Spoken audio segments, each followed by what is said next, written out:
শীতে বিভিন্ন সবজির মধ্যে একটা অন্যতম সবজি হলো পালং শাক। আর এই পালং শাক বিশেষত শীতকালে পাওয়া যায়। এর আগেও আমি তোমাদের সাথে পালং শাকের বিভিন্ন রকমের রেসিপি শেয়ার করে নিয়েছি, তোমরা চ্যানেলে গিয়ে সেগুলো অবশ্যই দেখে নিতে পারো। আর আজকে আমি তৈরি করে নেব সম্পূর্ণ নিরামিষ পদ্ধতিতে পালং শাকের ঘন্ট। এই পালং শাকের ঘন্ট তোমরা গরম ভাত বা রুটির সঙ্গেও খেতে পারো, খেতে খুবই ভালো লাগবে আর খুব সহজেই তৈরি হয়ে যায়। তাই আজকের আমার এই রেসিপি যদি তোমাদের ভালো লেগে থাকে তাহলে অবশ্যই চ্যানেলটিকে সাবস্ক্রাইব করে নেবার সাথে সাথে পাশে থাকা বেল নোটিফিকেশানটিও অবশ্যই অন করে রাখবে, যাতে আমি যখনই কোনো ভিডিও আপলোড করব সেটার নোটিফিকেশান তোমাদের কাছে সর্বপ্রথম পৌঁছে যায়। তাহলে চলো শুরু করে দেওয়া যাক আমার আজকের ভিডিও। নমস্কার বন্ধুরা, রান্না ও রান্না চ্যানেলের আরও একটি নতুন এপিসোডে সবাইকে স্বাগত। নিরামিষ পালং শাকের ঘন্ট তৈরি করে নেওয়ার জন্য আমি গ্যাসের মধ্যে কড়াই বসিয়ে দিয়েছি। কড়াতে দিয়ে দেব আমি পরিমাণ মতো সরষের তেল। আমি সরষের তেলে রান্নাটা করছি, তোমরা চাইলে তোমাদের পছন্দ মতো তেলে রান্নাটা করে নিতে পারো। এবার তেলটাকে বেশ ভালোভাবে গরম করে নিয়ে বেশ কিছুটা পরিমাণ বিউলির ডালের বড়ি দিয়ে দিলাম। আর এই পালং শাকের ঘন্টতে বিউলির ডালের বড়ি দিলে টেস্টটা অনেকটাই বেটার হয়।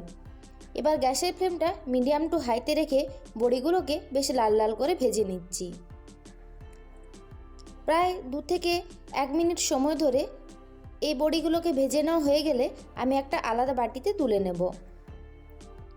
প্রায় 1 মুঠো পরিমাণ বড়ি আমি এখানে দিয়ে দিয়েছিলাম। এবার সমস্ত বড়িগুলোকে তুলে নিয়ে আমি ওই তেলের মধ্যে দিয়ে দেব 1/4 চামচ পরিমাণ কালো জিরে। তারপর এখানে দিয়ে দেব আমি টুকরো করে কেটে রাখা শিম। এখানে আমি প্রায় 200 গ্রাম পরিমাণ শিমগুলোকে দুপাশের যে শিরাগুলো থাকে সেগুলো বাদ দিয়ে ছোট ছোট টুকরো করে কেটে নিয়েছি।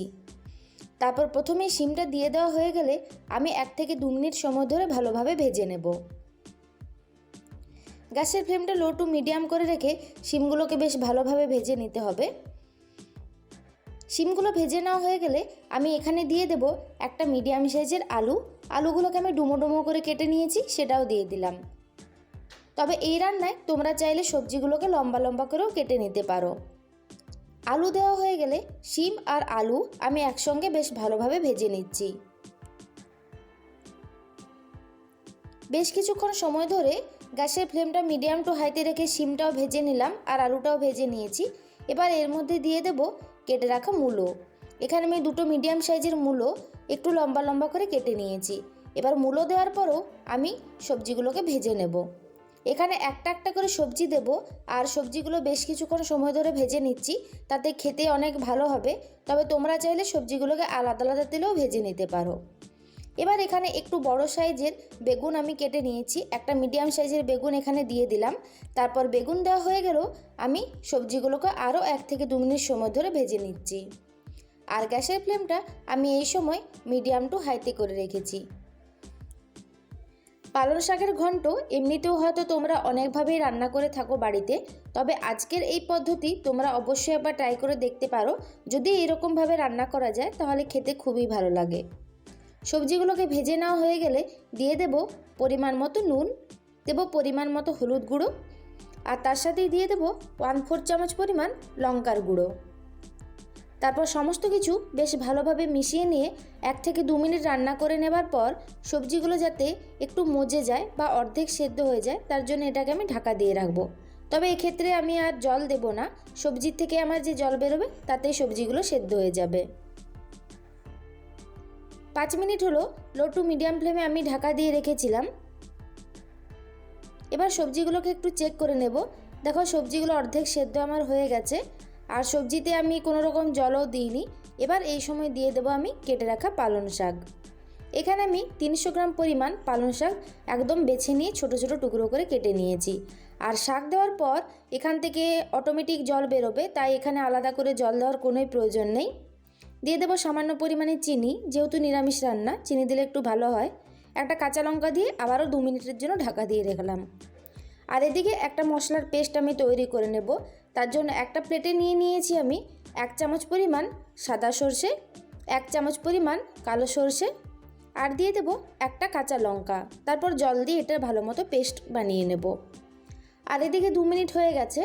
এবার একবার আমি চেক করে নেব মাঝে, যেহেতু আমি এখানে কোনো জল দিইনি তাই অবশ্যই একবার চেক করে নিতে হবে।